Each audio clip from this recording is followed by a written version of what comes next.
At approximately 11 a.m., the President of the United States entered the East Room with a noticeable rash peeking out from the right side of his collar.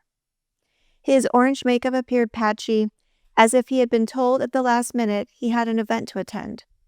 As he stood at the podium for the next 40 minutes, during what was supposed to be the Medal of Honor ceremony, he struggled to read his teleprompter and once again spoke incoherent gibberish while the world watched.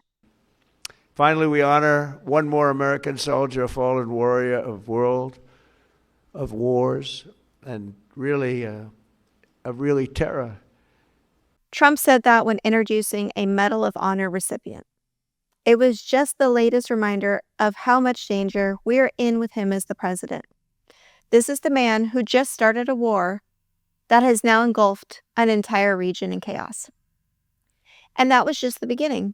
When the ceremony began with a prayer, nearly everyone in the room had their heads bowed, except Trump, who looked around aimlessly, uncomfortable, and unsure of what to do. Throughout his entire speech, we were reminded over and over again just how far we have fallen, especially with the things he thought were worth bringing up. Because even when speaking about our brave military members who died serving this country, he couldn't stay focused on them or their loss. And it became unmistakably clear when he said this: "Please join me in thanking every American service member who bravely is standing in harm's way. They are incredible, and I just want to thank you. We have a lot of them right here. Thank you very much. Thank you. Thank you, everybody. We have a lot of great service members here with us, too, in this beautiful building. Isn't it beautiful? We're adding on to the building a little bit. We're improving the building. See that nice drape when that comes down? Right now, you see a very, very deep hole. But in about 1.5 years from now, you're going to see a very, very beautiful building. And there's your entrance to it there. In fact, it looks so nice. I think I'll save money on the doors because it can't get more beautiful than that. I picked those drapes in my first term. I always like gold, but I think we can save a lot of money. I just saved curtains. But and it'll be spectacular. Be the most beautiful ballroom. I believe it's because I built Minnie a ballroom. I believe it's going to be the most beautiful ballroom anywhere in the world. And when you hear all that hammering out there, you know why the First Lady is not thrilled exactly. She said, "Will the pile drivers ever stop?" You know, they go from 6 in the morning till 11:30 in the evening. Can you imagine? Here? You know what, to me, that's a beautiful sound. She doesn't like it. I love it. You know what, to me, other than here? Because we're donating it not a penny to the taxpayers. It'll be under budget, ahead of schedule. It'll be 400 million or less. Most people say 400 million or more. Nope, it'll be less. But when I hear that sound, that beautiful sound behind me, it means money, so I like it. But my wife isn't thrilled. She said this is getting crazy. I said, don't worry about it. We'll be all finished up in a few months. And then, as if he suddenly remembered why he was there, he said, but for now, for the reason that we're gathering this morning to recognize the unsurpassed courage of 3 really incredible American heroes, 1 living and 2 no longer with us. That was supposed to be an event celebrating the bravest among us, members of the military who sacrificed themselves to save others. It was inexcusable.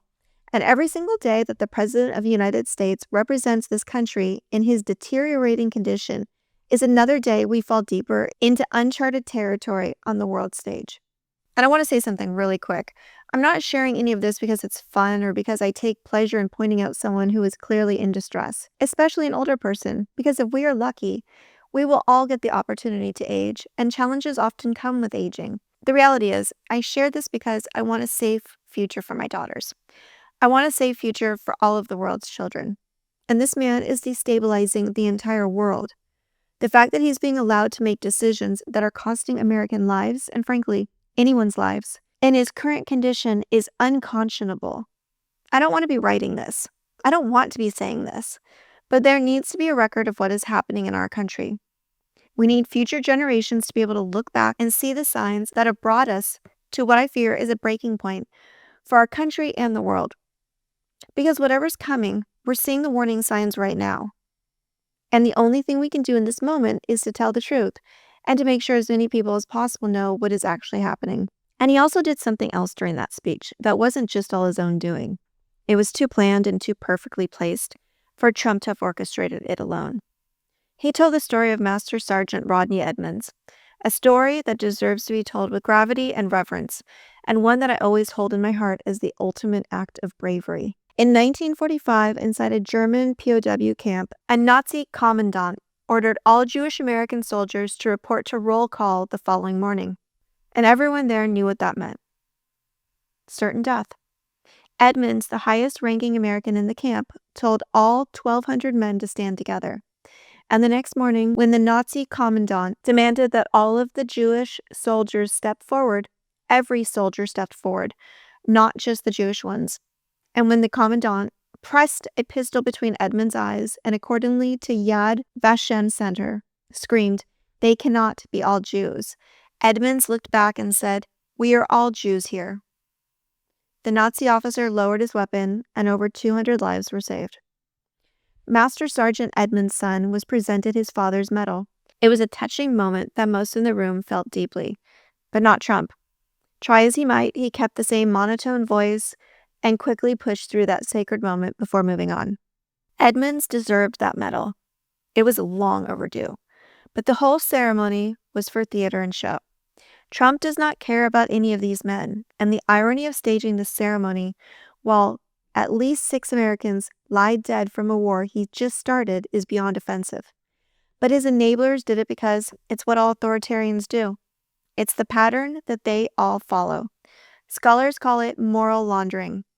It's when authoritarian leaders associate themselves with universally admired values like courage and solidarity to build moral credibility that provides cover for actions that contradict those very values. Putin has invoked the sacrifice of World War II to justify invading Ukraine, calling it denazification. And Kim Jong-un's state media is filled with narratives about the Kim family weeping over the suffering of ordinary citizens while operating prison camps. It's important to understand that authoritarian leaders don't just lie. They create an alternative moral universe where they are always the hero of the story, always on the side of justice, regardless of what they are actually doing. And that is exactly what we saw at that ceremony. And while Trump pretended to be on the right side of history, he was accelerating the systematic destabilization of the entire world. Because France announced that it is increasing the size of its nuclear arsenal. President Macron said the increase was indispensable. He pointed directly to Russia's war against Ukraine, the proliferating of global threats, and changing U.S. defense priorities as the reason. It is infuriating and heartbreaking that a long-standing and trusted NATO ally just told the world that they need to take greater control of their own destiny because the United States can no longer be counted on as a stable partner. And this is the part that I've been thinking about the most. The entire post-World War II security architecture was built on a simple understanding. The United States would be the stable anchor. Our allies didn't need to develop massive nuclear arsenals because they knew we had ours. In return, they provided intelligence, bases, surveillance, and ground troops. When we needed them, they showed up. After September 11th, the United States invoked NATO Article 5 for the first and the only time in its history. Our allies didn't hesitate. They sent their soldiers. They stood beside ours. They fought and died alongside Americans. It was never a one-sided arrangement. Those nations are the buffer. They are the early warning system. They are the partners who keep threats from reaching our shores. And Trump is dismantling all of it and abandoning our allies, leaving them vulnerable and exposed. And then over this past weekend, one of my biggest concerns happened again. We lost another truth speaker to pressure from the Trump regime. Last Friday, producer Mary Walsh left CBS News after 46 years, after multiple major journalism awards, and decades of ensuring the public received accurate reporting rather than propaganda-laden coverage of the biggest global threats we face. She was a national security producer who worked on CBS Evening News, CBS Sunday Morning, and 60 Minutes. And in her farewell memo to her colleagues, she wrote this: "We've been reading a lot of goodbyes lately, and here I am, headed out the door. It's too soon, even after 46 years, but maybe it's for the best. We've been told to aim our reporting at a particular part of the political spectrum, Honestly, I don't know how to do that. That's a journalist with nearly half a century of experience yet again telling us, in plain language, that corporate media is being directed to serve a political agenda. And with her gone, that means more stories that challenge this administration cut before they air. The individual reporters and journalists at many of these networks are still doing brave, honest work. The coverage of this war in particular has been better than what we've been seeing in the past few months, but the corporate structures above them are a constant weight they carry. They're being told what to cover and how to cover it. And I don't know how long that courage from the people on the ground will hold when the pressure from the top keeps getting worse. I don't know where Mary will end up, or if she will continue the work she started nearly 50 years ago.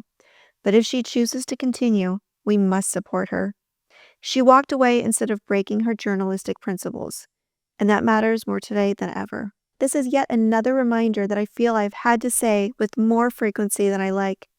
Independent media will be the lifeline for democracy over authoritarianism. The truth is increasingly living outside the walls of corporate newsrooms. It lives with the independent voices who can't be bought, redirected, or told to aim their reporting at a particular part of the political spectrum. And those voices only survive if we support them. Many, like myself, are dedicated to keeping our work free from paywalls, so all can access the stories that matter most.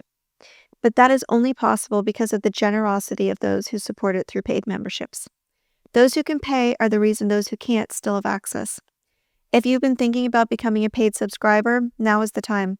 Please think of all of your favorite voices doing the important work 7 days a week, 365 days a year, and support them in the ways you are able.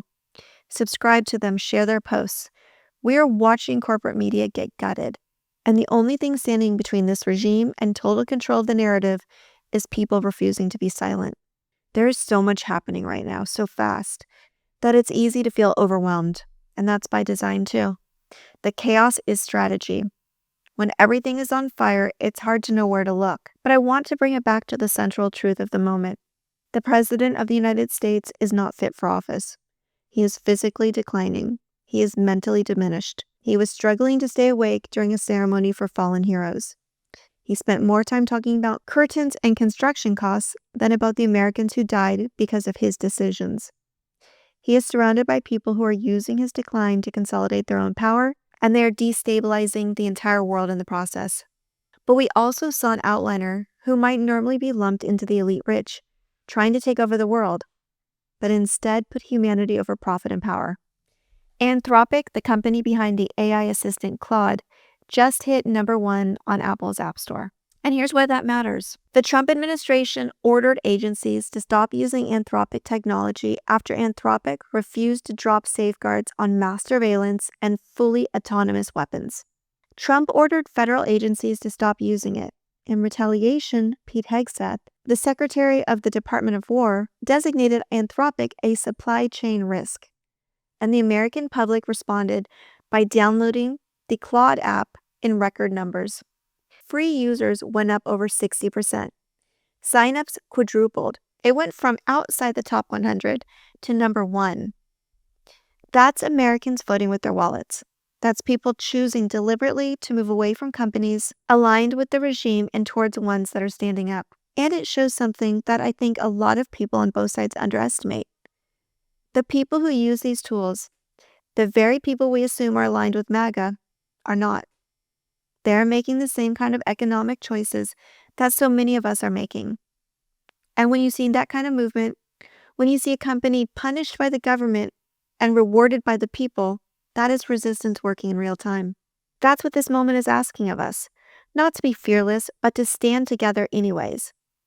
And we are doing it in a way that Trump and his enablers understand. We're doing it with our dollars. And that's why I still have hope for America, and you should too. And if you've made it this far, we're probably on the same page and we're definitely on the same side of history.